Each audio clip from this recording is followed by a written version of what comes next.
আমি আপনাদের সামনে কুরআনুল কারীমের যে সূরা তেলাওয়াত করেছি,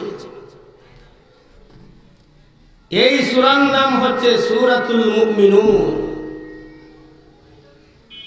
মুমিনের বহুবচন হচ্ছে মুমিনুন। মুমিন শব্দটির বাংলা অর্থ হলো বিশ্বাসীগণ। মুমিন শব্দের বাংলা অর্থ কি? বিশ্বাসীগণ।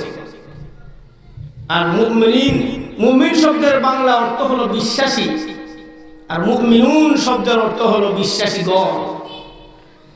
যেভাবে আল্লাহ তাআলা এই কালামে পাকের মধ্যে সূরাতুল মুমিনুন নামে এক সূরা অবতীর্ণ করেছেন, সেই কালামে পাকের মধ্যে আল্লাহ পাক রব্বুল আলামিন কাফিরুন নামেও এক সূরা অবতীর্ণ করেছেন। করেন নাই?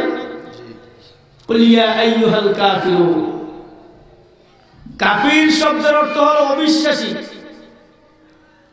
আর কাফিরুন শব্দের অর্থ হলো অবিশ্বাসীগণ, বহুবচন। একদিকে হলো বিশ্বাসীগণ, তার অপোজিট হচ্ছে কাফিরগণ, অবিশ্বাসীগণ। তার মধ্যখানেও আরেকটা দল আছে, এই দলটার নাম হচ্ছে মুনাফিক। আল্লাহ মুনাফিকদের নামেও এক সূরা নাযিল করেছেন, সূরাতুল মুনাফিকুন। মুনাফিকদের অবস্থাটা কি? وَإِذَا لَقُوا الَّذِينَ آمَنُوا قَالُوا آمَنَّا وَإِذَا خَلَوْا إِلَى شَيَاطِينِهِمْ قَالُوا إِنَّا مَعَكُمْ إِنَّمَا نَحْنُ مُسْتَهْزِئُونَ। তারা যখন ঈমানদারদের কাছে আসে তখন তারা বলে যে আমরা তো আপনাদের সাথেই আছি। যখন আবার কাফিরদের কাছে ফিরে যায় তারা বলে আমরা তো ঈমানদারদের সাথে ঠাট্টা মশকরা করার জন্য যাই। নাউযুবিল্লাহ বলেন। আমার আলোচ্য বিষয়ের সূরার নাম হচ্ছে সূরাতুল মুমিনুন, বিশ্বাসীগণ। বিশ্বাসীগণ সফল কাম হয়ে গেছে। বিশ্বাসীগণের যে সফল কামটা কি? সফলতার ফলটা কি? আল্লাহ বলেন উলাইকা হুমুল ওয়ারিসুন। ওই সমস্ত মুমিনরা যে সফল কামটা কি? তারা উত্তরাধিকার হয়ে গেছে, উত্তরাধিকার বনে গেছে। কিসের উত্তরাধিকার?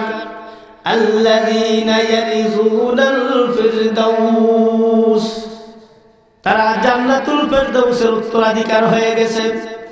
জান্নাতুল ফেরদাউসের যে উত্তরাধিকারী হলো, এই জান্নাতুল ফেরদাউসের মধ্যে তারা কতদিন বসবাস করবে? আল্লাহ বলেন হুম ফিহা খালিদুন। ওই জান্নাতুল ফেরদাউসের মধ্যে তারা চিরকাল অনন্তকালের জন্য বসবাস করবে।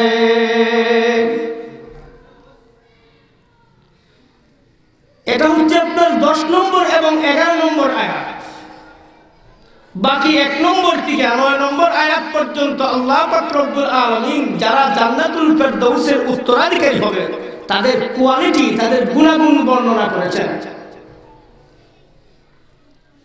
আল্লাহ রাসূল সাল্লাল্লাহু আলাইহি ওয়াসাল্লাম বলেন তোমরা আল্লাহ পাক রব্বুল আলামিনের কাছে জান্নাত চাও আর জান্নাতুল ফেরদাউস সম্পর্কে দোয়া করো। জান্নাতুল ফেরদাউস চাও।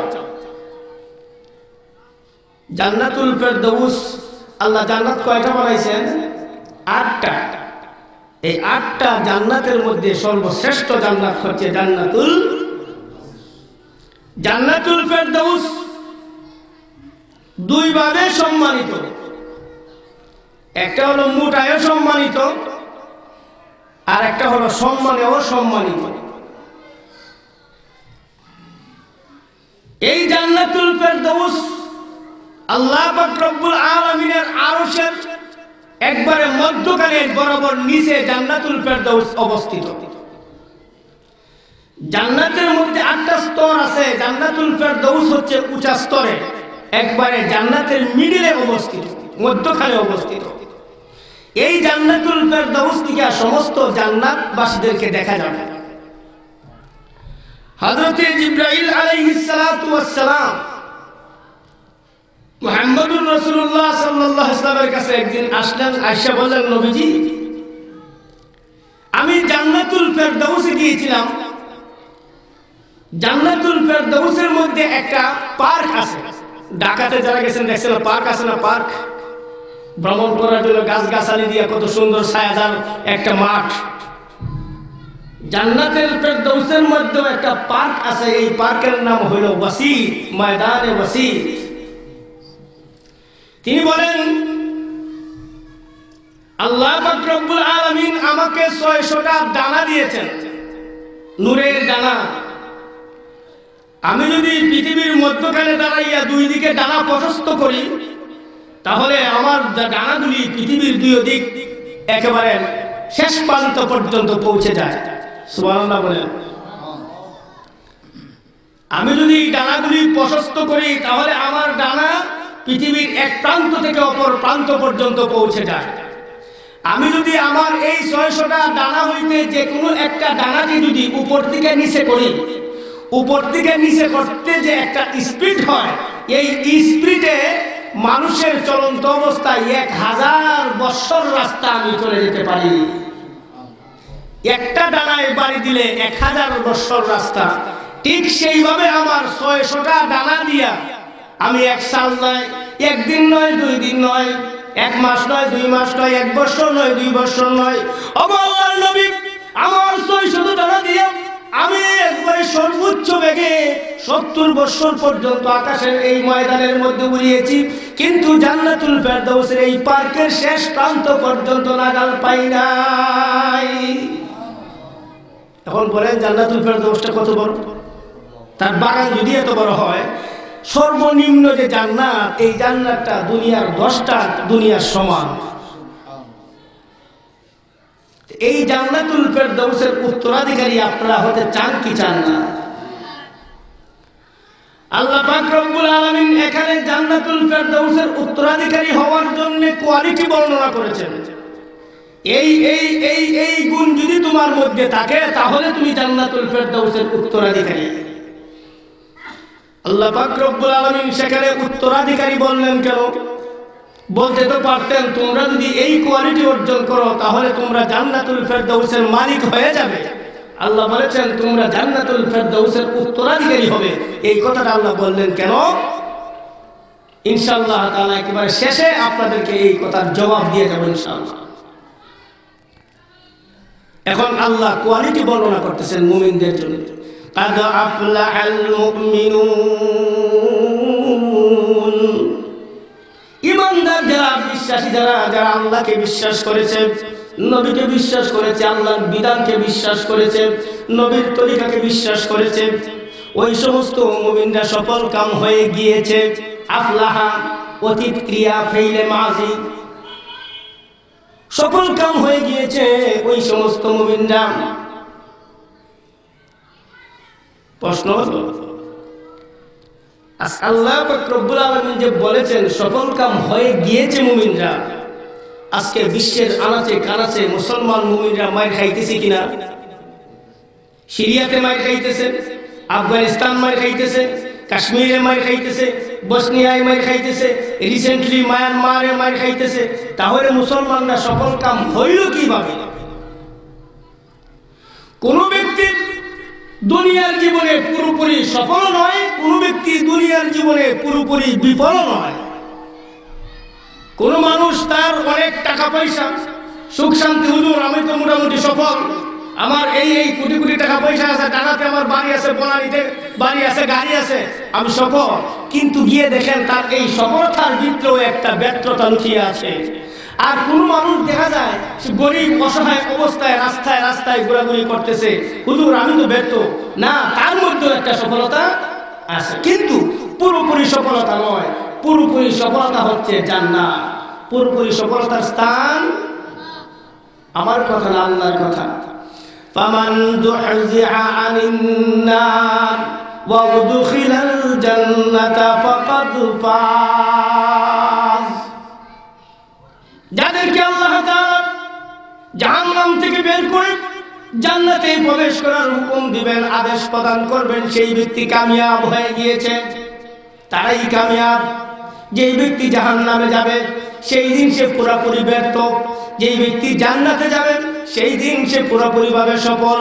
আমার আল্লাহ যে বললেন মুসলমানরা সফল হয়ে গিয়েছে, এর অর্থ হলো, আরে মুসলমান, তুমি যদি এই কোয়ালিটিগুলি পূরণ করো, তুমি যে জান্নাতে প্রবেশ করবে তাতে দিবা কোনো একটু সন্দেহ নাই, সামান্য পরিমাণ সন্দেহ নাই। সন্দেহ জাগতে পারে। সাহাবায়ে কেরাম জিজ্ঞাসা করলেন, নবীজি আপনাকেও মানি, আল্লাহকেও মানি, আল্লাহর ইবাদত বন্দেগী করি, আপনাকেও নিজের জীবনের চেয়ে বেশি ভালোবাসি, যদি এরকম করি তাহলে আমাদের লাভ কি? আল্লাহর নবী বলেন, তোমাদের লাভ হলো আল্লাহ তোমাদেরকে জান্নাত দিবেন।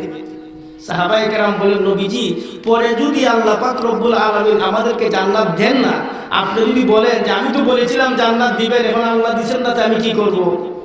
আল্লাহ পাক রব্বুল আলামিন আয়াত নাযিল করিয়া সাহাবায়ে কেরামের সংশয় দূর করিয়া দিয়া বলেন, ওরে ঈমানদার সাহাবীরা, ঈমানদাররা, আমি আল্লাহ আমার জান্নাত তোমাদের কাছে বিক্রি করে দিয়েছি। আচ্ছা, যে ব্যক্তি একটা জিনিস খরিদ করে, খরিদদার যিনি, তার যে মালটা খরিদ করলো, মালটা খরিদদারের হয়ে যায় কি যায় না? আল্লাহ বলেন, এই জান্নাত আমি তোমাদের নামে বিক্রি করে দিয়েছি, এটা কোনো সন্দেহ রইল না। এই জন্য আল্লাহ বলেছেন যে কাদ আফলাহাল মুমিনুন, ফেইলে মাজি, অতীত ক্রিয়া ব্যবহার করে যে তারা সফল কাম হয়ে গিয়েছে। কারা? আল্লাযীনা হুম ফি সালাতিহিম খাশিউন।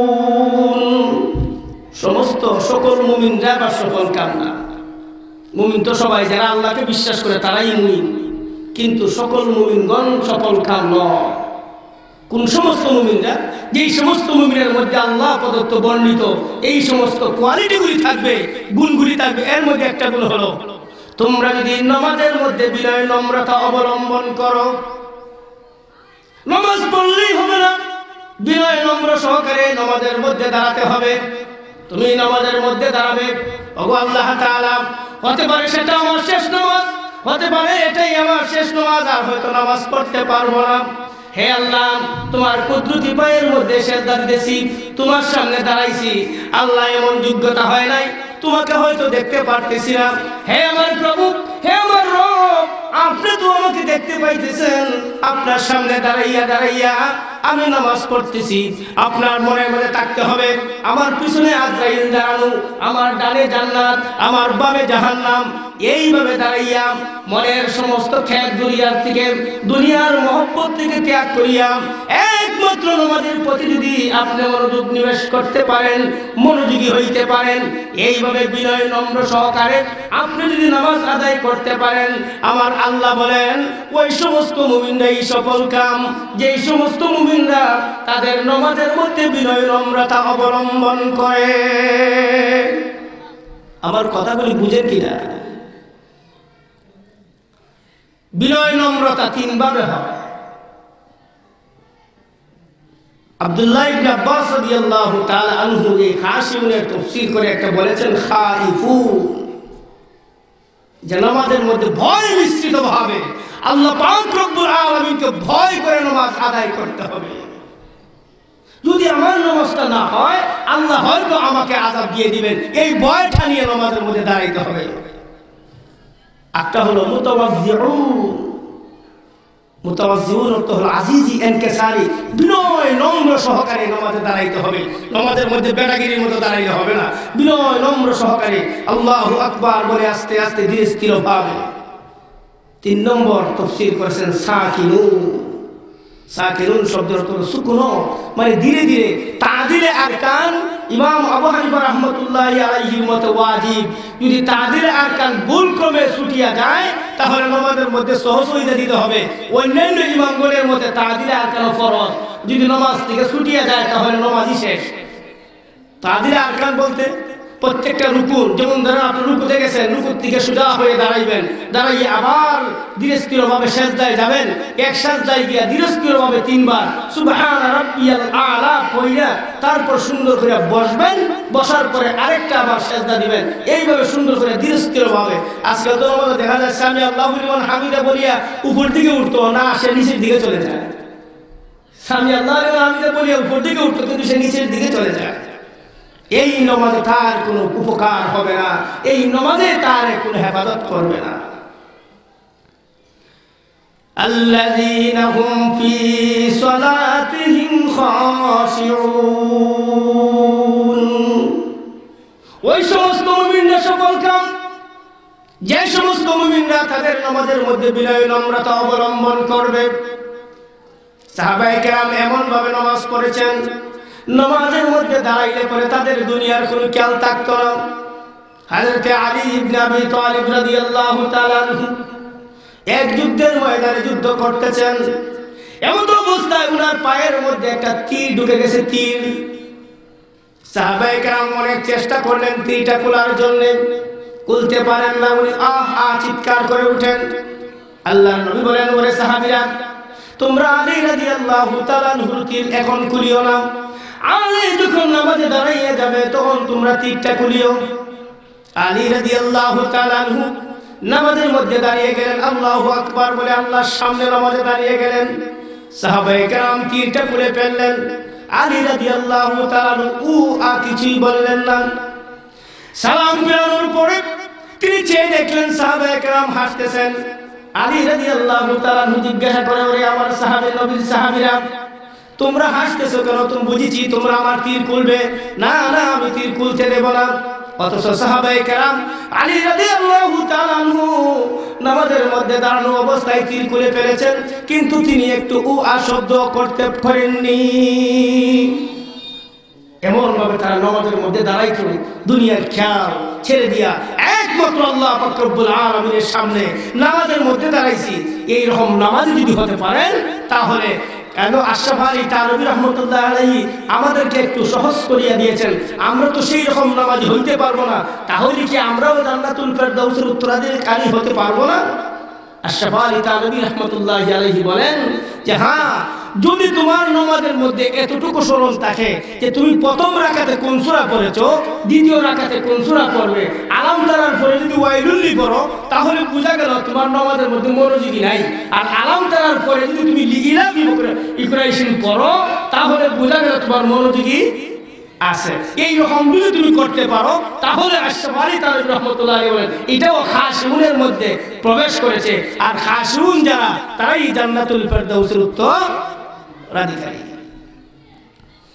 আল্লাহ রাসূল বলেন, নামাজে মানুষকে গুনাহের কাজ হইতে হেফাজত করে। ইন্নাস সালাতা তানহা আনিল ফাহশাই ওয়াল মুনকার। আল্লাহ দেখতে ঘোষণা দিয়ে দেন, ওগো নবীজি, আপনি নামাজ প্রতিষ্ঠিত করুন, নামাজ কায়েম করুন। নিশ্চয় নামাজ মানুষকে গুনাহের কাজ হইতে হেফাজত করে, প্রত্যেকটি খারাপ কাজ হইতে হেফাজত করে। আমার মুসলমান ভাইরা, আমরা দেখতে পাইতেছি এমন মানুষ আছে নামাজ পড়তে পড়তে নামাজের কপালের মধ্যে খড় ফেলে দিয়েছে, কিন্তু সেই ব্যক্তি দেখা যায় চুরি করে, সেই ব্যক্তি দেখা যায় মানুষের আইল খাটে, সেই ব্যক্তি দেখা যায় ঘুষ খায়, সুদ খায়। নামাজ তাকে বাধা দিল না কেন? ও আমার ভাই, সে শুধু নামাজই পড়ে, কিন্তু নামাজের মতো নামাজ হয় না। নামাজের মতো নামাজ হয় না। নামাজে গিয়েছেন, সুন্দর করে উজু করতে হবে। আগে উজুটার মধ্যে আপনার যদি গরবিল তাকে আগে পবিত্রতা অর্জন করতে হবে। সুন্দর করে সুন্নত ফরজগুলি আদায় করে আপনাকে উজু করতে হবে। উজুর মধ্যে কোনো ওয়াজিব নাই, সুন্নত আর ফরজ। এই সুন্নত আর ফরজগুলি আপনি সুন্দর করে যদি আদায় করতে পারেন, সুন্দর করে আদায় করিয়া তাড়াহুড়া করার দরকার নাই। ইমাম সাহেব নামাজে দাঁড়িয়ে গেছেন, আপনি তাড়াহুড়ো করে উজু করলেন, জায়গাটা ভিজলো কি ভিজলো না, সামান্য চুল পরিমাণ জায়গা যদি শুকনা থাকে আপনার উজুই হবে না। আর যার উজু হবে না তার নামাজ হবে কি? উজু না হলে নামাজ হয়? আপনি ধীরে স্থির ভাবে উজু করে সুন্দর করে আপনি যত রাকাত পান তত রাকাত গিয়া আপনি নামাজের মধ্যে শামিল হবেন। তাড়াহুড়া করার কোনো প্রয়োজন নাই, সুন্দর করে উজু করতে হবে।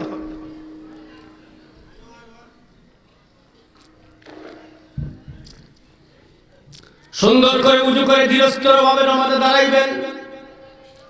নামাজে দাঁড়াইয়া সুন্দর ভাবে নামাজ ধীরস্থির ভাবে আদায় করতে হবে, বিনয় নম্র সহকারে। এটা এক নম্বর কোয়ালিটি। মুমিনের সফল কাম হওয়ার জন্য এক নম্বর কোয়ালিটি কি?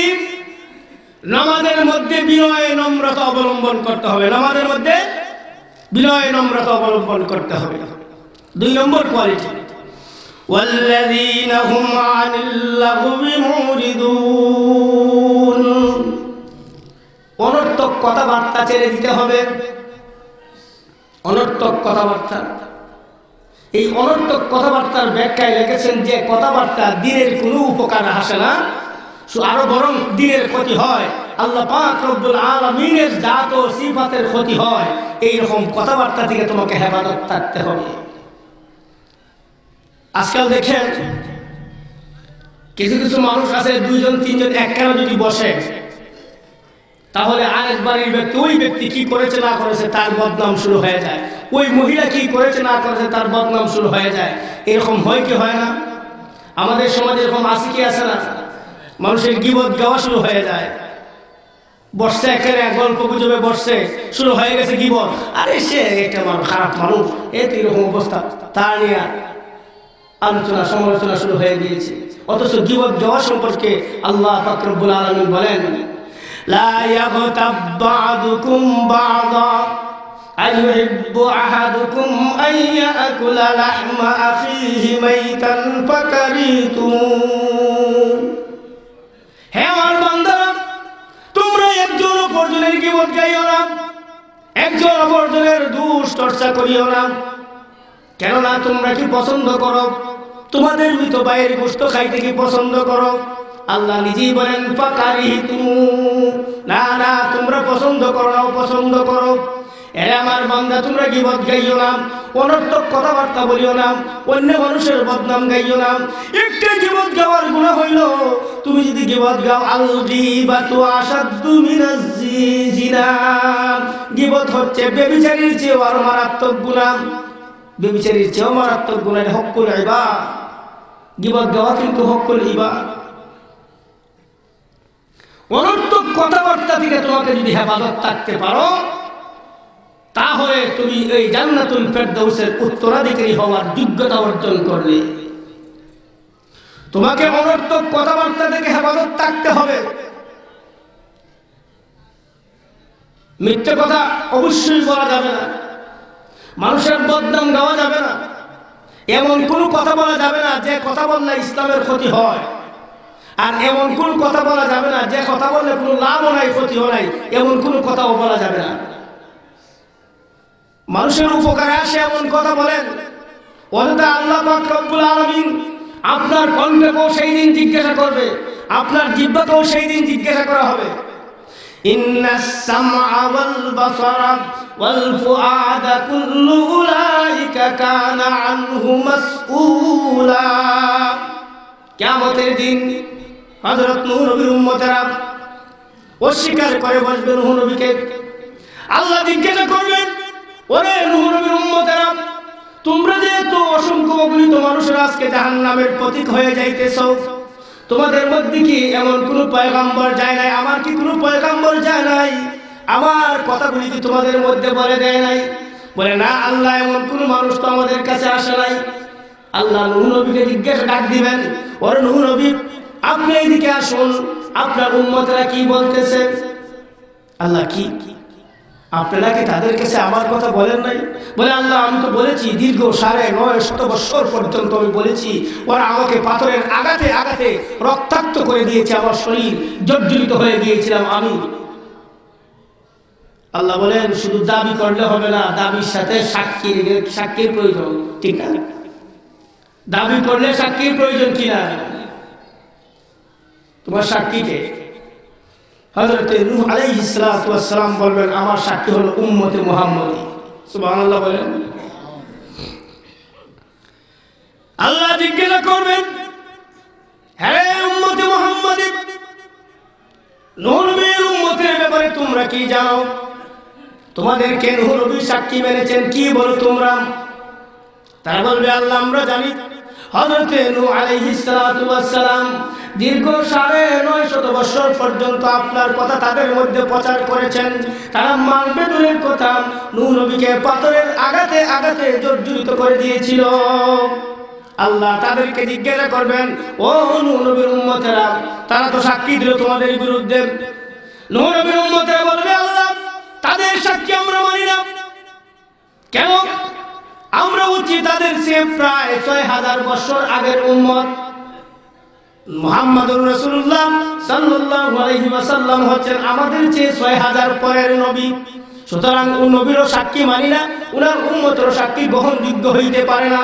সাক্ষী দেওয়ার জন্য তোমাকে ঘটনাস্থলে উপস্থিত থাকতে হবে। যেহেতু মুহাম্মাদুর রাসূলুল্লাহ সাল্লাল্লাহু আলাইহি ওয়াসাল্লাম তখন উপস্থিত ছিলেন না, মুহাম্মাদের উম্মতরাও সেখানে উপস্থিত ছিল না। ওগো আল্লাহ তাআলা, আমরা তাদের সাক্ষীকে গ্রহণযোগ্যতা হিসেবে মানতে পারি না। নূহ নবীকে আল্লাহ জিজ্ঞাসা করবেন, ও নূহ নবী, তারা তো সাক্ষীকে অস্বীকার করলো, এখন তোমার সাক্ষী কি? নূহ আলাইহিস সালাম বলবেন, আল্লাহ, আমার সাক্ষী আপনি নিজেই আল্লাহ। মুফাসসিরিনে কেরাম লিখেছেন, হযরত নূহ আলাইহিস সালাতু ওয়াস সালাম একজন জলিল কদর নবী ও রাসূল ছিলেন। তিনি তো সর্বপ্রথমই বলতে পারতেন, ওগো আল্লাহ তাআলা, আপনি আমার সাক্ষী, না বলিয়া উম্মতে মুহাম্মদীকে সাক্ষী বললেন কেন? এর প্রশ্নের উত্তরে লেখেন যে আল্লাহ পাক রব্বুল আলামিন উম্মতে মুহাম্মদীকে যেইভাবে দুনিয়াতে শ্রেষ্ঠত্ব দিয়েছেন, ঠিক তদ্রূপ কাল কিয়ামতের দিন সমস্ত উম্মতের সামনে তাদের শ্রেষ্ঠত্বকে প্রমাণ করার জন্য নূহ আলাইহিস সালাতু ওয়াস সালামের মাধ্যমে উম্মতে মুহাম্মদীর শ্রেষ্ঠত্বকে সকলের সামনে প্রমাণ করে দেবে। আমরা সেই নবীর উম্মত হতে পারে খুশি না বেজার? চিৎকার করে বলেন আলহামদুলিল্লাহ। আল্লাহ পাক রব্বুল আলামিনকে যখন সাক্ষী মানা হবে, তখন আল্লাহ আল-ইয়াওমা নাখতিমু আলা আফওয়াহিহিম ওয়া তুকাল্লিমুনা আইদিহিম ওয়া তাশহাদু আরজুলুহুম বিমা কানু ইয়াকসিবুন। যখনই আল্লাহ তাআলাকে সাক্ষী মানা হবে, আল্লাহ পাক রব্বুল আলামিন তাদের মুখমণ্ডলকে বন্ধ করে দেবেন।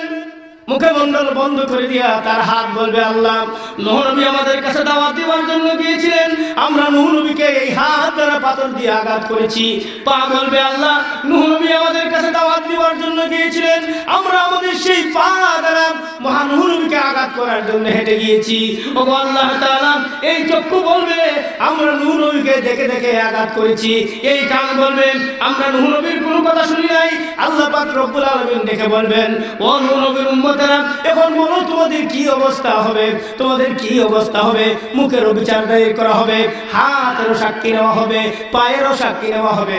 আপনি যদি অন্যায়ভাবে কথা বলেন, অনর্থক কথা বলেন, যে কথার কোনো অর্থ হয় না, যে কথা বললে ইসলামের ক্ষতি হয়, যে কথা বললে নবীর ক্ষতি হয়, কোরআনের ক্ষতি হয়, যে কথা বললে মানুষের কোনো উপকার হয় না বরং ক্ষতি হয়, সেই রকম কথা বললে কাল কিয়ামতের দিন আল্লাহর দরবারে আপনার সেই কণ্ঠের বিচার হয়ে যাবে, আপনার মুখের বিচার হয়ে যাবে, আপনার জিহ্বার বিচার হবে। তুমি এমন কথা বললে কেন? যেই কথা বলার কারণে আমি আল্লাহর বদনাম হয়ে গিয়েছে, যেই কথা বলার কারণে আমার নবীর বদনাম হয়েছে, যেই কথা বলার কারণে আমার কোরআনের বদনাম হয়েছে, যেই কথা বলার কারণে আরেকজন মুসলমান ভাইয়ের বদনাম হয়েছে, যেই কথা বলার কারণে অন্য মানুষের ক্ষতি হয়েছে, এমন কথা তুমি দুনিয়ার জীবনে বললে কেন? জাহান্নামে চলে যাও। এই জন্য ভাই, অনর্থক কথাবার্তা হইতে আমাদেরকে হেফাজত থাকতে হবে কিনা? এমন কথা বলতে হবে যে কথা বললে পরে আমার আরেক ভাইয়ের উপকার হয়। আজকে তো আমরা মানুষের বিরুদ্ধে লেগে পড়ি, কিভাবে একজন আরেকজনকে জাতা দিয়ে রাখতে পারি। হ্যাঁ, আমার চেয়ে বড় হয়ে যেত, না না, এটা হতে পারে না। তাকে জাতা দিয়ে রাখার জন্য একজনের সাথে আরেকজনের একটা টক্কর লাগিয়ে দেয়, ঝগড়া লাগিয়ে দেয়। আমাদের সমাজের মধ্যে বহুলভাবে এরকম কাজ চলতেছে কিনা? এরকম কাজ থেকে বিরত যদি থাকতে পারেন, ওই কোয়ালিটি আপনি অর্জন করলেন, জান্নাতুল ফেরদাউসের ওয়ারিস হওয়ার কোয়ালিটি আপনার অর্জন হয়ে গেল। জান্নাতুল ফেরদাউসের যাওয়ার জন্য, ওয়ারিস হওয়ার জন্য আল্লাহ 7টা কোয়ালিটি বর্ণনা করেছেন, গুণ বর্ণনা করেছেন। এর মধ্যে একটা তো ইমানদার হতেই হবে। 2 নম্বর হলো নামাজ। নামাজের মধ্যে বিনয়, নম্রতা অবলম্বন করতে হবে। 3 নম্বর হলো অনর্থক কথাবার্তা হইতে আপনার জিহ্বাটাকে হেফাজত রাখতে হবে। 1 নম্বর, আমরা আসছি ভাই কিছু শিক্ষা নেই, তাই না? 1 নম্বর কি? নামাজের মধ্যে বিনয় নম্র সহকারে নামাজ আদায় করতে হবে। যেমন তেমন ভাবে নামাজ আদায় করলে হবে না। 2 নম্বর, অনর্থক কথাবার্তা হইতে আপনার জিহ্বাটাকে সংযত রাখতে হবে। 3 নম্বর, والذين هم للزكاة فاعلون। ওই সমস্ত মানুষরা জান্নাতুল ফেরদাউসের ওয়ারিস হওয়ার কোয়ালিটি অর্জন করলো, গুণ অর্জন করলো যে সমস্ত মানুষরা যাকাত আদায় করে। এই যাকাতের এখানে ব্যাখ্যা কয়েকটা। যাকাতের শাব্দিক অর্থ হলো পবিত্র হওয়া। যাকাতের শাব্দিক অর্থ কি ভাই?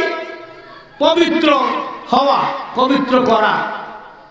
লাজিম মুতাআদ্দি দুইটার থেকে আসে পবিত্র হওয়া, পবিত্র করা। আর শরীয়তের পরিভাষায় যাকাত হইল ধনীদের মালের নির্ধারিত একটা অংশ, যেটা শরীয়ত নির্ধারণ করে দিয়েছে গরিবদের জন্য তার সম্পদের অংশ থেকে বিনা শর্তে দান করার নাম হলো যাকাত। ধনীদের মাল থেকে এই মাল যদি নেশাব পর্যন্ত হয়ে যায় 7.5 তোলা স্বর্ণ অথবা 52 তোলা 52.5 তোলা রূপার সমপরিমাণ সম্পদ যদি তার 1 বছর পর্যন্ত ঘুরে আসে, সেই মাল থেকে গরিবদের হক 1002 টাকা হিসাবে যাকাত প্রদান করতে হবে। মালের 40 ভাগের 1 অংশ যাকাত প্রদান করতে হবে। এই যাকাত ধনীদের জন্য ফরজ ঘোষণা করে দেওয়া হয়েছে। এটা হলো 1 নম্বর যাকাত। 2 নম্বর যাকাত দিয়ে এখানে অর্থ মুরাদ দেওয়া হয়েছে দিলের যাকাত। দিলের পবিত্রতা অর্জন করতে হবে, দিলকে পরিশুদ্ধ করতে হবে। এই অন্তরের মধ্যে কত কথাই তো উঠে, ঠিক না? হিংসা, বিদ্বেষ, শত্রুতা, কেমন করে একটা মানুষকে জাতা দেওয়া যায়, কেমন করে আরেকটা মানুষের বিরুদ্ধাচরণ করে জয়ী হওয়া যায়। আপনার অন্তরের কামনা বাসনা, এই কামনা বাসনাটা জায়েজ তরিকায়ও হতে পারে, নাজায়েজ তরিকায়ও হতে পারে। নাজায়েজ তরিকায় হইলে তো একবারে মারাত্মক অবস্থা, আর জায়েজ তরিকায় হইলেও এমন একটা অন্তরের বাসনা থাকতে হবে যে আমার সর্বোচ্চ বাসনা হলো আমি যেন জান্নাতুল ফেরদাউসের ওয়ারিস হইতে পারি। আমার বাসনা কি থাকা উচিত? জান্নাতুল ফেরদাউসের ওয়ারিস হইতে পারি। জান্নাতুল ফেরদাউসের ওয়ারিস হইতে পারি এই কামনা বাসনা যদি আমার অন্তরে থাকে, কোনোদিন আমি হারাম খাইব না, কোনোদিন আমি ঘুষ খাইব না, কোনোদিন আমি সুদ খাইব না।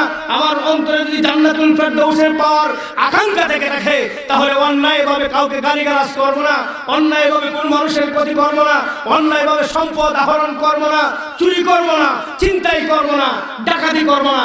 একমাত্র আল্লাহ পাক রব্বুল আলামিনকে রাজি এবং খুশি যেভাবে হন, ঠিক সেইভাবে হালাল তরিকায় আমি হারাম পন্থায় লক্ষ লক্ষ টাকার মালিক হওয়ার চেয়ে হালাল তরিকায় আমি সামান্য পরিমাণ সম্পদের মালিক হও আমার জন্য অতি উত্তম।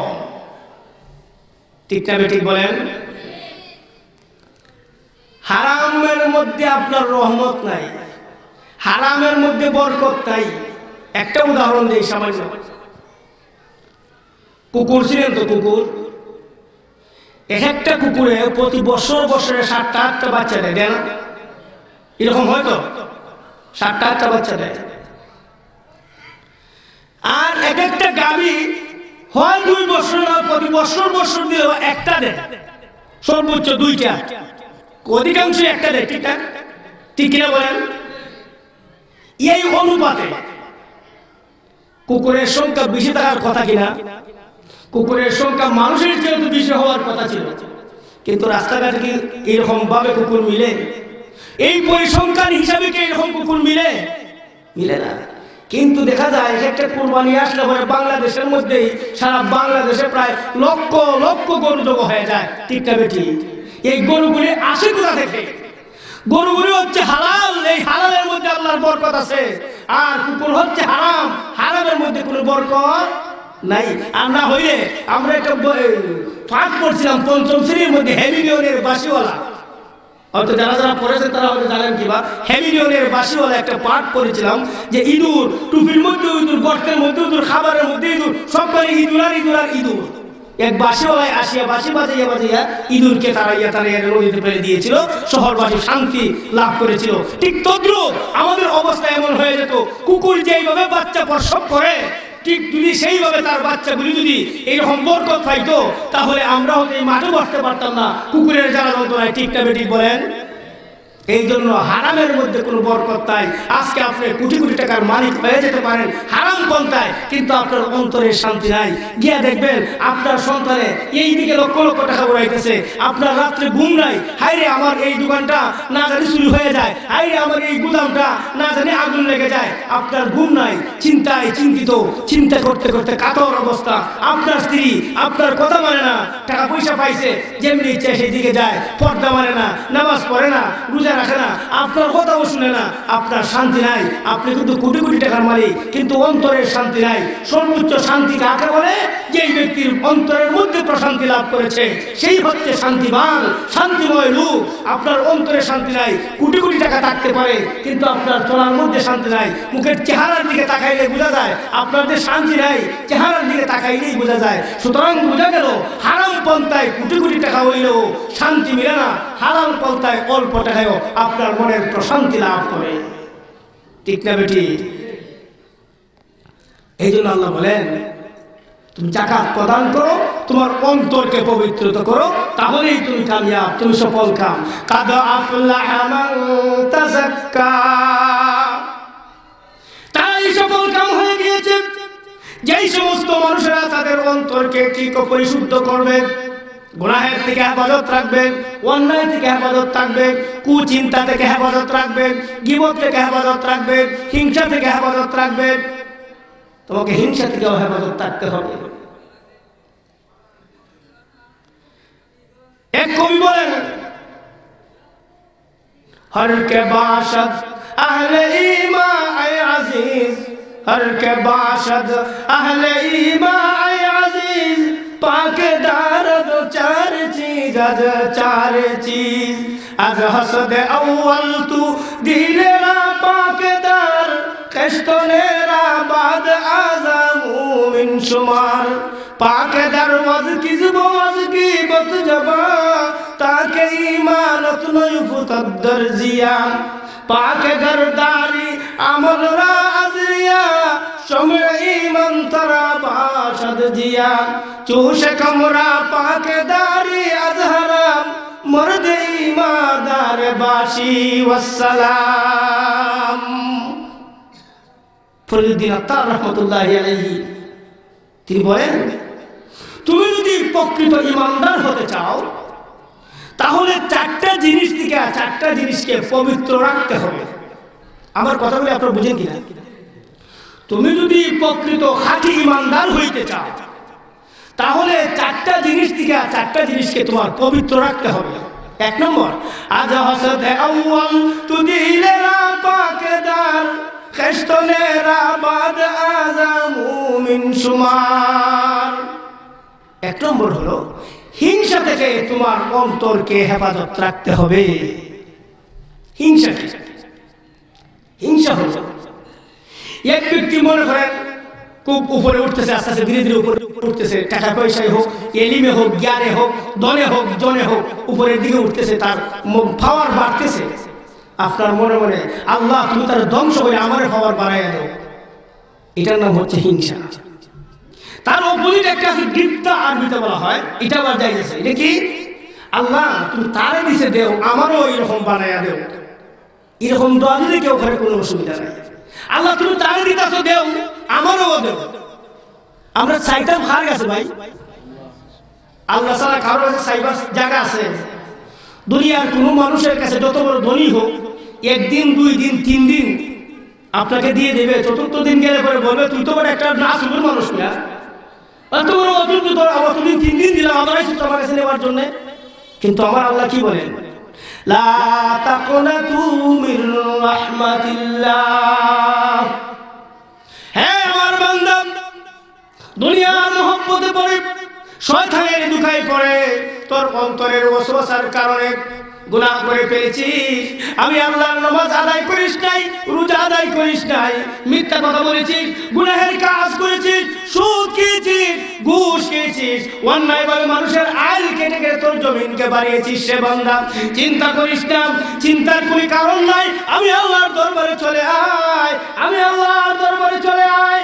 আল্লাহর কাছে দুইটা হাত তুলে চোখের পানি পেরে পেরে যদি কাঁদতে পারিস সে বান্দা, আমি আল্লাহ তোর 60-70 বছর জীবনের অসংখ্য অগণিত গুনাহ 1 সেকেন্ডের ভিতরে মাফ করে দিতে পারি। আল্লাহ দয়ালু, লক্ষ লক্ষ বার তুই গুনাহ করেছিস, আবার আমার কাছে আয়, আমার কাছে আয়। আয় রে বান্দা, আমি ছাড়া তো যাইবার জায়গা নাই, আল্লাহ ছাড়া যাইবার জায়গা আছে ভাই?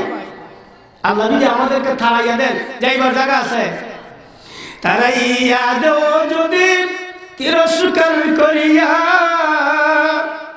তাড়াইয়া দেও যদি তিরস্কার করিয়া, কোথায় যাইমু ফিরিয়া আল্লাহ ঘুরিয়া ঘুরিয়া।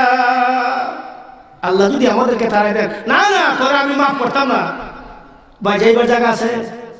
এই জন্য আল্লাহ বলেন, না রে বান্দা আমি তোকে তাড়াইয়া দিব না, কারণ আমি জানি আমি যদি তোকে তাড়াইয়া দেই তাহলে তোর যাইবার জায়গা নাই। আল্লাহ রহমান রহিম, আল্লাহ পিতা মাতার চেয়েও 99 গুণ বেশি মহব্বত করেন। এখন যদি আপনি মনে মনে বলেন, আচ্ছা হুজুর বলছেন দোয়া করলে আল্লাহ কবুল করে নিবা, তাহলে গুনাহ করতে থাকি, একসময় দোয়া করে লাগবে। এখন তো মনে জাগ্রত হইতে পারে কি পারে না? এখন আল্লাহ বলেন, ইযা জাআ আজালুহুম লা ইস্তাখিরুনা সাআতাও ওয়া লা ইস্তাকদিমুন। যখন তোমার মৃত্যুর সময় হয়ে যাবে, 1 সেকেন্ড আগেও হবে না, 1 সেকেন্ড পরেও হবে না। রে বান্দা, তুমি যদি মনে মনে বলো যে আজকে ওয়াজে শুনেছি আল্লাহর দরবারে চাইলে আল্লাহ মাফ করে দেন, তাহলে গুনাহ করতে থাকি, মরণের আগে আগে মাফ চেয়ে নেব।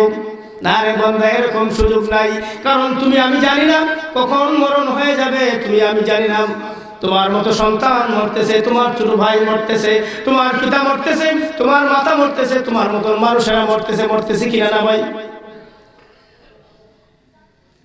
আমি জানি কখন মরবো, জানি, আমাদের কি জানা আছে? তাহলে গুনাহ করা যাবে না। আমরা যদি বিশ্বাস করি আল্লাহর দরবারে আমাদেরকে জবাবদিহি করতে হবে, তাহলে কি আমরা কেউ গুনাহ করতে পারি ভাই? আল্লাহ বলে তোমার অন্তরকে পরিশুদ্ধ করো। এই যে কবি বলেন যে তুমি 4টে জিনিসকে যদি হেফাজত করতে পারো, তাহলে তুমি নিজেকে ইমানদার হিসাবে সাব্যস্ত করতে পারো নিজেই। 1 নম্বর হলো তোমার অন্তর থেকে হিংসাকে দূরীভূত করে দিতে হবে, অর্থাৎ হিংসা থেকে তোমার অন্তরকে পবিত্র রাখতে হবে। 2 নম্বর, পাকে দার আজ কিসব ওয়াজ গীবত জবাব, তাকে ঈমানত নয়ুফতাদ্দার জিয়া। 2 নম্বর হলো তোমার জিহ্বাকে যদি মিথ্যা কথা হইতে এবং গীবত হইতে, পরনিন্দা হইতে, মানুষের বদনাম হইতে, মিথ্যা কথা হইতে তোমার জিহ্বাকে যদি হেফাজত রাখতে পারো, তোমার দিন তোমার ঈমান কখনো ধ্বংস হবে না, তোমার দিন তোমার ঈমান কখনো ধ্বংস হবে না। 1 নম্বর হলো তোমার অন্তরকে হিংসা থেকে পবিত্র রাখতে হবে। 2 নম্বর হলো তোমার জিহ্বাকে গীবত হইতে এবং মিথ্যা কথা হইতে হেফাজত রাখতে হবে। মনোযোগ সহকারে শুনবে, শেষে কিন্তু আমি জিজ্ঞাসা করবো কি বলেছিলাম। 1 নম্বর হলো হিংসা থেকে অন্তরকে পবিত্র রাখতে হবে। 2 নম্বর হলো মিথ্যা কথা এবং গীবত থেকে জিহ্বাকে পবিত্র রাখতে হবে, হেফাজত রাখতে হবে। 3 নম্বর, পাকে গরদারি আমলরা আজরিয়া, সময় ঈমান তারা বাশদ জিয়া। তুমি যদি লোক দেখানো আমল ছেড়ে দিতে পারো, লোক দেখানো আমল করতে পারবে না। আমি নামাজে দাঁড়াইছি, কে আমাকে নামাজি বললো, কে বেনামাজি বললো, একটু দাঁড় আল্লাহ তোমার হুকুম পালন করার জন্য, তোমাকে রাজি খুশি করার জন্য আমি নামাজ পড়তেছি, তোমাকে রাজি খুশি করার জন্য আমি ইবাদত বন্দেগী করতেছি, তোমাকে রাজি খুশি করার জন্য আমি হজ করতেছি, তোমাকে রাজি খুশি করার জন্য আমি দান খয়রাত করতেছি, তোমাকে রাজি খুশি করার জন্য রোজা রাখতেছি, তোমাকে রাজি খুশি করার জন্য আরেক ভাইয়ের উপকার করতেছি। আয় আল্লাহ, কে আমাকে দানবীর বললো, কে আমাকে শিক্ষাবিদ বললো, কে আমাকে হাজী সাহেব বলবে, হে আল্লাহ এই কোনো পরোয়া করি না। হে আমার প্রভু, আমার আমল একমাত্র তোমার জন্য করতেছি, তোমার ভালোবাসায় করতেছি, তোমার হুকুম পালনার্থে করতেছি। এইভাবে যদি আপনি আমল করতে পারেন, তাহলে এই কবি বলেন, তাহলে তোমার ঈমানের আলো বেড়ে যাবে, ঈমানের আলো বেড়ে যাবে। তুমি যত ইবাদত বন্দেগী করবে, তোমার ঈমানের আলো আরো বেড়ে যাবে, আরো বেড়ে যাবে। এখন তো অনেক মানুষ আছে হজে যায়, হজে গিয়ে সেটা বাড়িতে লিখবে হাজি বাড়ি, এরকম আছে না ভাই? লেখে হাজি বাড়ি। আগে হাজি বাড়িটা কিছু ছিল না, হজে গেছেন, হজ থেকে আসার পরেই লেগে গেটের মধ্যে লিখেছেন হাজি বাড়ি, অমুক হাজি সাহেব হাজি বাড়ি। তার অন্তরের মধ্যে কি, মানুষ আমাকে হাজি সাহেব বলবে, কাল কিয়ামতের দিন আল্লাহ ডাক দিবেন, ও হাজি সাহেব এদিকে আসো। আল্লাহ তুমি কি করেছিলে দুনিয়ার জীবনে? বলে আল্লাহ হজ করেছি। তোমার নবী বলেছেন যদি কোনো ব্যক্তি হজ করে তাহলে আল্লাহ পাক রব্বুল আলামিন তার আগের পিছের সমস্ত গুনাহ আল্লাহ মাফ করে দেন। আল্লাহ আমি তো হজ করেছি। আল্লাহ বলেন হ্যাঁ তুমি হজ করেছো ঠিকই, কিন্তু আমাকে পাওয়ার জন্য হজ করো নাই। তুমি হজ করেছো মানুষ তোমাকে হাজী সাহেব ডাকবে, দুনিয়াতে তো মানুষ তোমার হাজী সাহেব ডাকছে, আমার কাছে তোমার কোনো অংশ নাই, জাহান্নামে চলে যাও।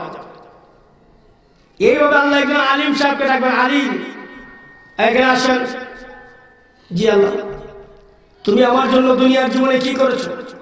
আল্লাহ মাদ্রাসা পড়াইছি, অনেক ওয়াজ করছি, ওয়াজ মাহফিলে গিয়ে বড় বড় গলায় ওয়াজ করছি। আল্লাহ বলেন হ্যাঁ অবশ্যই করছো, আমার দিনের কথা মানুষকে শোনাইছো ঠিকই, কিন্তু তোমার মনের মধ্যে ছিল মানুষ তোমাকে ভালো একজন বক্তা বলবে, ভালো একজন কি করবে, আরেকদিন তোমাকে মানুষের দাওয়াত দিবে, রঙে ডঙ্গে দেখবেন তো আজকে ওয়াজের মধ্যে নাটক, রঙে ডঙ্গে করে কি এরকম আসে না ভাই? ঠিক না বলেন? তোমার নিয়ত থাকতে হবে লিওয়াজিল্লাহ। আমার একটা কথায় যদি আমার একটা মানুষ হেদায়েত হইতে পারে এটাই আমার জন্য সার্থক। আমি আর কিছু করতে পারি না পারি আল্লাহ তোমার কথা মানুষের কাছে বলেছিলাম, আমার নিশাবটের একটা ভাই আমার একটা কথা শুনে আমল করেছে, আল্লাহ তার উসিলায় তুমি আমাকে মাফ করে দাও। আল্লাহ মাফ করে দিতে পারে। আলিম সাহেবকে বলবেন মানুষে তোমার অনেক দাওয়াত দিয়েছে, দুনিয়াতে বড় কুরমা ফুলা খাওয়াইছে, আমার কাছে তোমার কোনো অংশ নাই, জাহান্নামে চলে যাও। এই জন্য ভাই লোক দেখানো আমল করা যাবে না। এক ব্যক্তি তাহাজ্জুদ পড়ে, এখন তাহাজ্জুদ পড়ে মানুষকে শুনাইব কেমনে? কথায় কথায় বলতেছে যে কালকে রাত্রে 3টার সময় উঠছিলাম তাহাজ্জুদ পড়ার লাগি, ওইটা দিকে দিকে একটা স্কুল শিক্ষক শোনা যায়, ওই যে তাহাজ্জুদ পড়ে যে এটা শোনায় মানুষের তো না বাসে তো তাহাজ্জুদ নামাজ পড়ে। আমি তাহাজ্জুদ পড়তেছি, মানুষের শোনার কি দরকার? কি দরকার?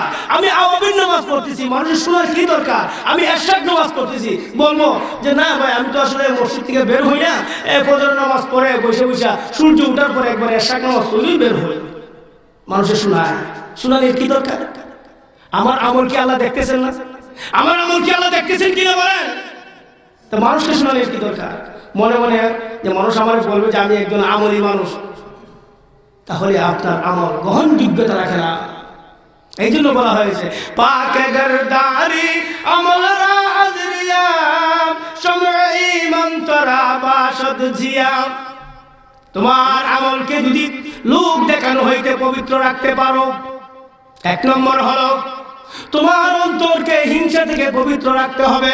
2 নম্বর হলো তোমার জিহ্বাকে মিথ্যে কথা এবং গীবত হইতে পবিত্র রাখতে হবে। 3 নম্বর হলো তোমার আমলকে লোক দেখানো আমল হইতে পবিত্র রাখতে হবে, একমাত্র আল্লাহর ওয়াস্তে আমল করতেছি এই রকম নিয়ত থাকতে হবে। 4 নম্বর হলো চুষে কমরাম পাকে দাড়ি আজহারাম মর্দে ইমাদার বাসি ওয়াসসালাম। 4 নম্বর হলো হারাম জিনিস হইতে তোমার পেটকে হেফাজত রাখতে হবে। ঘুষ খাওয়া হালাল না হারাম? সবাই বলেন হারাম। এখন আপনি যদি ঘুষ খান আর আপনি মনে মনে বলেন যে হুজুর আপনি যে দোয়ার কথা বলেন, কতদিন দোয়া করতে করতে করতে করতে শেষ, হাত তুলতে তুলতে এমন অবস্থা হয়েছে, খানতে খানতে এমন অবস্থা, হুজুর দোয়া তো কবুল হয় না। দোয়া কবুল হওয়ার শর্তের মধ্যে একটা শর্ত হলো তুমি হালাল ভক্ষণ করতে হবে। হারাম খাইয়ে দোয়া করলে আল্লাহ তোমার দোয়া কবুল করবেন না। ঘুষ খাওয়া হালাল না হারাম? অন্যায়ভাবে মানুষের টাকা চিনিয়ে আনা হারাম না হারাম? মানুষের আইল কাটা হালাল না হারাম? 1 ইঞ্চি করে আইল কেটে জমি বাড়ায়, হালাল না হারাম? আজকে দুনিয়ার মধ্যে শক্তি আছে, ক্ষমতা আছে, আমার ক্ষমতা আইল কাটতে ফেললেন। এখন যে ব্যক্তির আইল কাটলেন সেই ব্যক্তি নিরীহ মানুষ, মনে মনে আল্লাহর কাছে আল্লাহ আমি তো কিছু করার নাই, আল্লাহ তুমি এর বিচার করিও। আল্লাহ রাসূল সাল্লাল্লাহু আলাইহি ওয়াসাল্লাম বলেন এই যে মজলুম ব্যক্তি যার উপর অত্যাচার করা হয়েছে সেই অত্যাচারিত ব্যক্তি আল্লাহর দরবারে দোয়া করতে দেরি, আল্লাহ কবুল করতে দেরি না। আপনি আসে যদি আল্লাহর দরবারে দোয়া করে আল্লাহ আপনাকে ধ্বংস করে দেবে। এই জন্য অন্তরকে পবিত্র রাখতে হবে।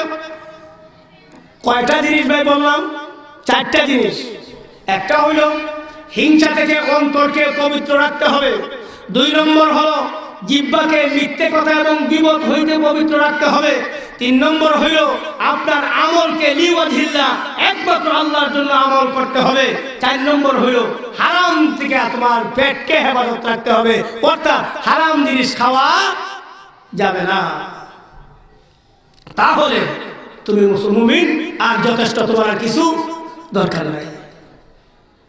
আল্লাহ পাক রব্বুল আলামিন এই আয়াতে কারিমাগুলির মধ্যে আল্লাহ 7টি গুণের কথা বর্ণনা করেছেন, যে এই 7টা গুণ যদি তোমার মধ্যে ফিট হইয়া যায়, তুমি জান্নাতুল ফেরদাউসের ওয়ারিস হয়ে যাবে, উত্তরাধিকারী হয়ে যাবে, জান্নাতুল ফেরদাউসের উত্তরাধিকারী। 7টা গুণের মধ্যে একটা গুণ হলো তোমাকে নামাজের মধ্যে বিনয় নম্রতা অবলম্বন করতে হবে। 2 নম্বর গুণ হলো কি? তোমাকে অনর্থক কথাবার্তা হইতে তোমার জিহ্বাটাকে হেফাজত রাখতে হবে। 3 নম্বর হলো যাকাত প্রদান করতে হবে। যাকাত প্রদানের 3টা অর্থ বলেছি। 1 নম্বর হলো মালের যাকাত আদায় করো। 2 নম্বর হলো তোমার অন্তরকে পবিত্র করো, হিংসা থেকে, বিদ্বেষ থেকে, কুচিন্তা থেকে তোমার অন্তরকে হেফাজত করো। 3 নম্বর হলো নেক আমল বেশি বেশি করো, নেক আমল বেশি বেশি করো।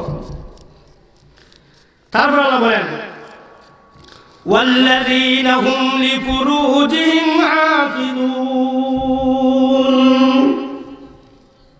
তোমার লজ্জাস্থানকে হারাম হইতে হেফাজত করো। তোমার ঘরের মধ্যে বিবি আছে, বিবির প্রতি তোমার ভালোবাসার অনীহা হয়ে গেল, অপর বিবির সাথে তুমি তোমার কুকাজ রচনা করতে চাও। আমাদের বাংলা ভাষায় যাকে পরকিয়া বলা হয়। আরে বান্দা, তোমার লজ্জাস্থানকে হেফাজত করো। কাল কিয়ামতের দিন তোমার লজ্জাস্থান সম্পর্কেও প্রশ্ন করা হবে। তোমার লজ্জাস্থানকে হারাম থেকে হেফাজত করো। আমার প্রিয় বন্ধুগণ, লজ্জাস্থানকে হেফাজত করার সামান্যতম একটা প্রচেষ্টা করেছিলেন সাহাবায়ে কেরাম। এই সাহাবায়ে কেরামের একটা প্রচেষ্টা করার কারণে 300 উলঙ্গ নারী মুসলমান হয়ে গিয়েছে। সুবহানাল্লাহ বলেন। 300 মুসলমান। বলবো বড়রা বলবো? আপনারা শুনতে রাজি আছেন তো? ওমর ফারুক রাদিয়াল্লাহু তাআলা আনহু ইসলামের দ্বিতীয় খলিফা ছিলেন। এক যুদ্ধের মধ্যে 3000 সাহাবায়ে কেরামকে পাঠাইলেন একটা যুদ্ধ করার জন্য, জিহাদ। এই জিহাদের মধ্যে যাওয়ার অপরদিকে যে এলাকার সাথে যুদ্ধ করবেন, ওই এলাকার সৈন্য সামন্ত কিন্তু সাহাবায়ে কেরামের 3 গুণ 4 গুণ। তারা চিন্তা করলো যে মুসলমানের তো ঈমান বড় শক্ত, তাদের সাথে আমরা জিহাদ করে পারবো না। সুতরাং মুসলমানের ঈমানের মধ্যে যদি সামান্য পরিমাণ ত্রুটি করতে পারি, তাহলে আমাদের জয় হওয়ার সম্ভাবনা আছে। হুজুর আসতেছেন ভাই, আমি শেষ করে দিচ্ছি। হুজুর আসবেন ইনশাআল্লাহ, আমিও শেষ করে দিচ্ছি।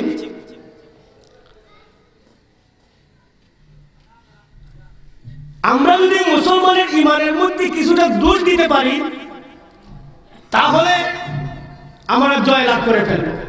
কি করতে হবে?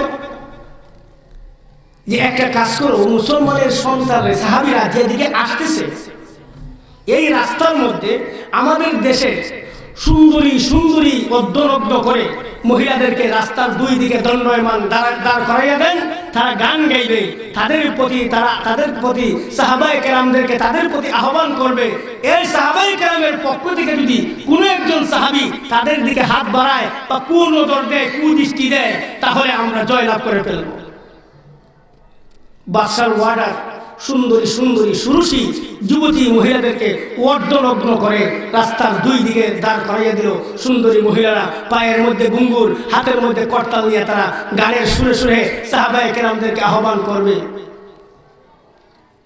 ইসলামী সেনাবাহিনীর সেনাপতি যখন তিনি সম্মুখের দিকে দেখলেন এই অবস্থা, এমন অবস্থায় হযরত ওমর ফারুক রাদিয়াল্লাহু তাআলা আনহুর কাছে খবর পাঠাইলেন।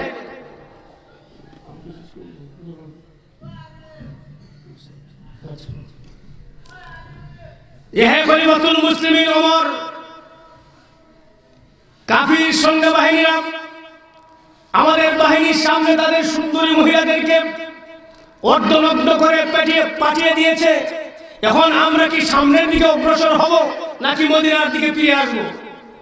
ওমর ইবনুল খাত্তাব রাদিয়াল্লাহু তাআলা বলেন যে ইসলামী মুজাহিদ বাহিনী যখন জিহাদের জন্য রওনা হয়ে যায়, তাদেরকে ফিরে আসার কোনো আহকাম নাই, ফিরে আসার কোনো বিধান ইসলামের মধ্যে নাই, সুতরাং তোমরা অগ্রসর হয়ে যাও। তবে তিনি একটা আয়াত লিখে দিলেন, কুল্লিল মুমিনিনা ইয়াগুদ্দুনা আবসারাহুম ওয়া ইয়াহফাযু ফুরুজাহুম। এর অর্থ হলো, ও নবী মুহাম্মদ সাল্লাল্লাহু আলাইহি ওয়াসাল্লাম, আপনি আপনার সমস্ত মানুষদেরকে বলে দিন, ইমানদারকে বলে দিন, ওরে ইমানদারেরা, তোমরা রাস্তায় চলার সময় তোমাদের চক্ষুটাকে মাটির দিকে করে করে চলো, অন্যের দিকে তাকাইও না, বেগানা নারীর দিকে তাকাইও না, গুনাহের কাজের দিকে তাকাইও না। তোমরা চক্ষু অর্ধনমিত করে করে মাটির দিকে চাইয়া চাইয়া সামনের দিকে অগ্রসর হইয়া যাও।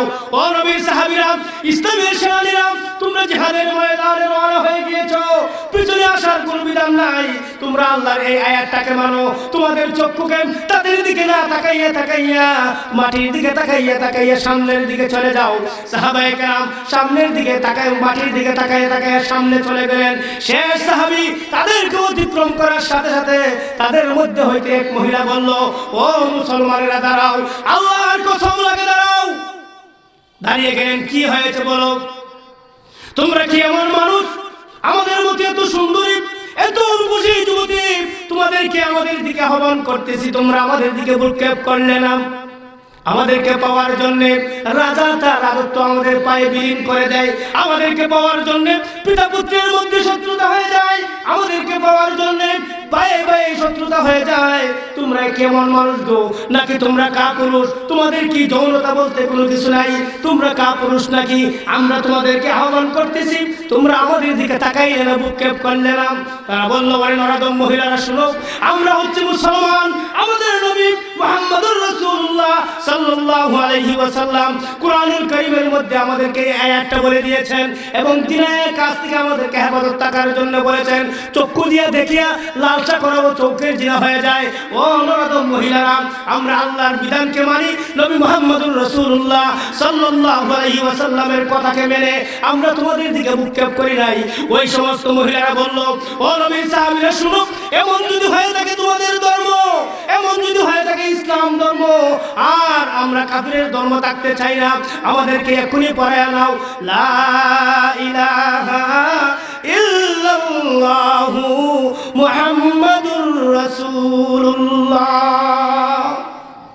300 জন মহিলা ঈমানকে হরণ করার জন্য এসেছিল, তারা মুসলমানদের অবস্থা দেখে ঈমান বরণ করে নিয়েছে। চিৎকার করে বলেন আলহামদুলিল্লাহ। তাহলে লজ্জাস্থানকে হেফাজত করতে হবে। আমি শেষ করে দিচ্ছি ভাই, আমার 7টা গুণ একটু ব্যাখ্যা ছাড়াই শেষ করে দিচ্ছি। আল্লাহ বলেন, ওয়াল্লাযীনা হুম লিআমানাতিহিম ওয়া আহদিহিম রাউন। ব্যাখ্যা করার সময় নাই। আর 5 নম্বর হলো তোমার আমানতকে হেফাজত রাখতে হবে। 6 নম্বর হলো তুমি যদি কোনো ওয়াদা করে থাকো, কোনো চুক্তি করে থাকো, এই চুক্তিকে তোমাকে আদায় করতে হবে। 7 নম্বর হলো, 7 নম্বরটা হচ্ছে ওয়াল্লাযীনা হুম আলা সালাওয়াতিহিম ইউহাফিজুন। 7 নম্বর গুণটা হলো জান্নাতুল ফেরদাউসের উত্তরাধিকারী হওয়ার জন্য 7 নম্বর গুণটা হলো তোমার নামাজকে সংরক্ষণ করতে হবে, সংরক্ষিত করতে হবে। তোমার নামাজকে সময় মতো নামাজ আদায় করতে হবে। ফজরের নামাজ জোহরের সময়, জোহরের সময় নামাজ আসরের সময়, আসরের নামাজ মাগরিবের সময়, মাগরিবের নামাজ এশার সময়, এশার নামাজ ফজরের সময় আদায় করলে হবে না। ঠিক টাইম মতো জামাতের সঙ্গে সুন্দর করে তোমাকে নামাজ আদায় করতে হবে। তুমি যদি এই 7টা গুণের অর্জন করতে পারো, 1 নম্বর হলো তুমি নামাজের মধ্যে বিনয়ী নম্রতা অবলম্বন করবে। 2 নম্বর হলো তোমার জিহ্বা থেকে অনর্থক কথাবার্তা হইতে হেফাজত রাখবে। 3 নম্বর হলো তুমি যাকাত প্রদান করবে। 4 নম্বর হলো তোমাকে তোমার লজ্জাস্থানকে হেফাজত রাখতে হবে। 5 নম্বর হলো তুমি ওয়াদা আমানত রক্ষা করতে হবে। 6 নম্বর হলো তোমার চুক্তি তোমাকে ঠিক রাখতে হবে। 7 নম্বর হলো সময় মতো তোমাকে নামাজ আদায় করতে হবে, নামাজকে সংরক্ষণ করতে হবে। এই 7টা গুণ যদি তোমার মধ্যে থাকে, উলাইকা হুমুল ওয়ারিসুন, তারা হচ্ছে ওয়ারিস, উত্তরাধিকার। কিসের উত্তরাধিকার? আল্লাযীনা ইয়ারিসুনাল ফিরদাউস, তারা হচ্ছে জান্নাতুল ফেরদাউসের উত্তরাধিকার। কতদিন পর্যন্ত উত্তরাধিকারী থাকবে? হুম ফিহা খালিদুন, ওই জান্নাতুল ফেরদাউসের উত্তরাধিকারী তারা অনন্তকালের জন্য হইয়া যাবে। প্রশ্নের উত্তরটা দিয়েই আমার আজকের মতো শেষ। প্রথমে বলেছিলাম না আল্লাহ ওয়ারিসুন বললেন কেন? মালিকুন তো বলতে পারতেন, বলেছিলাম কিনা? আপনারা জানা আছে তো? আল্লাহ বলেছেন তোমরা জান্নাতুল ফেরদাউসের ওয়ারিস হয়ে যাবে, উত্তরাধিকার হয়ে যাবে। আচ্ছা বলেন, যারা উত্তরাধিকার হয়, উত্তরাধিকারী সূত্রে যে সম্পদটা পায়, এই সম্পদটা পাইতে কি তাদের কোনো মেহনত লাগে? মনে করেন আপনার বাবা মারা গেছেন, আপনার বাবার ত্যায্য সম্পত্তি আপনি উত্তরাধিকারী সূত্রে পাইলেন, এতে কি আপনার কোনো মেহনত হয়েছে? মেহনত হয়। ঠিক তদ্রুপ আল্লাহ পাক রব্বুল আলামিন যতজন মানুষ সৃষ্টি করেছেন, চাই সে কাফির হোক, মুনাফিক হোক, ইমানদার হোক, প্রত্যেকটা মানুষের জন্য জাহান্নামের মধ্যে একটা ঘর, জান্নাতের মধ্যে একটা ঘর আল্লাহ সৃষ্টি করেছেন। যেই ব্যক্তি আল্লাহর প্রতি ঈমান আনবে না, সংক্ষেপে শেষ করতেছে, যেই ব্যক্তি আল্লাহর প্রতি ঈমান আনবে না, জাহান্নামে যাইবে, সেই ব্যক্তির ঘরটা কি হবে? যে ব্যক্তি জান্নাতে যাইবে উত্তরাধিকারী সূত্রে, সেই ব্যক্তি এই ঘরের মালিক হইয়া যাবে। বিস্তারিত বলার সময় নাই, এই জন্য আল্লাহ পাক রব্বুল আলামিন বলেছেন উলাইকা হুমুল ওয়ারিসুন, তুমি তো তোমার জান্নাত পাইবেই, আর অপর ব্যক্তির জন্য জান্নাতের মধ্যে যেই ঘরটা আমি আল্লাহ তৈরি করেছিলাম, সেই ঘরটা তোমাকে উত্তরাধিকারী সূত্রে দেওয়া হবে। তো আমরা এই সেটটা আমল আমাদের মধ্যে আসতো না, আসতো না ভাই? আমরা আসার জন্য চেষ্টা করবো কিনা?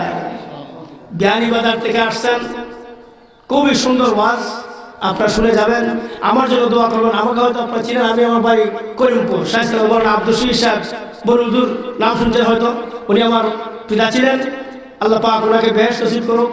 আমার আব্দুল হাকিম সাহেব, উনি আমার এখন বিয়াইও হয়েছেন, আর আগে ভাই ছিলেন, ভাই সাহেব ডাকতাম, এখন বিয়াই আবার উনি আমাদের। তো আল্লাহ পাক রব্বুল আলামিন আমাকে যেন খালিস নিয়তে কিছু কথা মানুষের মধ্যে বলতে পারি, এবং যা বলেছি তা যেন আমিও আমল করতে পারি, আপনারাও আমল করতে পারেন। সকলে বলুন আমিন। ওয়া আখিরু দাওয়ানা আলহামদুলিল্লাহি রাব্বিল আলামিন।